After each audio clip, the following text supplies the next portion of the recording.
જય શ્રી કૃષ્ણ મિત્રો, સ્વાગત છે તમારું અમારી ચેનલમાં. મિત્રો, લગ્ન શબ્દ આપણા કાનોમાં પડે કે લગ્નમાં જવાની વાત આવે તો આપણી આંખો સામે લગ્નમાં થતી તમામ વિધિઓ દેખાવા માંડે. આપણા હિન્દુ ધર્મમાં લગ્ન એ ઘણી વિધિઓ કર્યા બાદ જ પૂર્ણ થયેલ ગણાય છે અને લગ્નમાં થતી બધી જ વિધિઓ પાછળ કંઈક ધાર્મિક કે વૈજ્ઞાનિક કારણ હોય જ છે.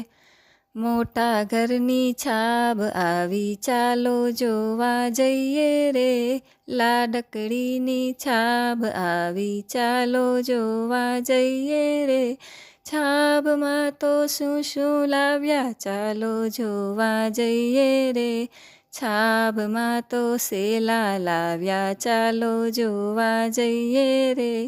મિત્રો, આ લગ્ન ગીતથી તો તમે જાણકાર જ છો. લગ્નમાં છાબનું ઘણું મહત્ત્વ છે. છાબ એ એક ઉપહાર છે જે વર પક્ષ તરફથી કન્યાને મળે છે, જેને જોયું પણ કહેવામાં આવે છે, જેમાં સ્ત્રીઓના જીવનમાં આવતા 7 મુખ્ય સારા પ્રસંગ માટે 7 સાડીઓ આપવામાં આવે છે અને એને છાબ કહેવામાં આવે છે. પહેલી સાડી તે જોણાની ચૂંદડી છે.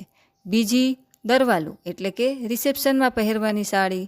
ત્રીજી સાડી ફાગણિયું, જે હોળીમાં પહેરાતી પીળા રંગની સાડી છે.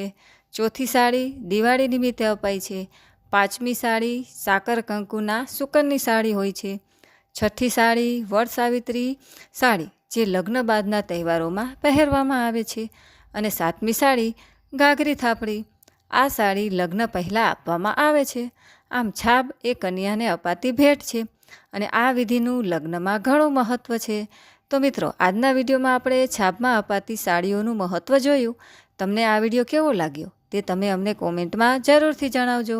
વિડીયો પસંદ આવ્યો હોય તો લાઈક અને શેર કરજો અને અમારી ચેનલને સબસ્ક્રાઈબ જરૂરથી કરજો. જય શ્રી કૃષ્ણ.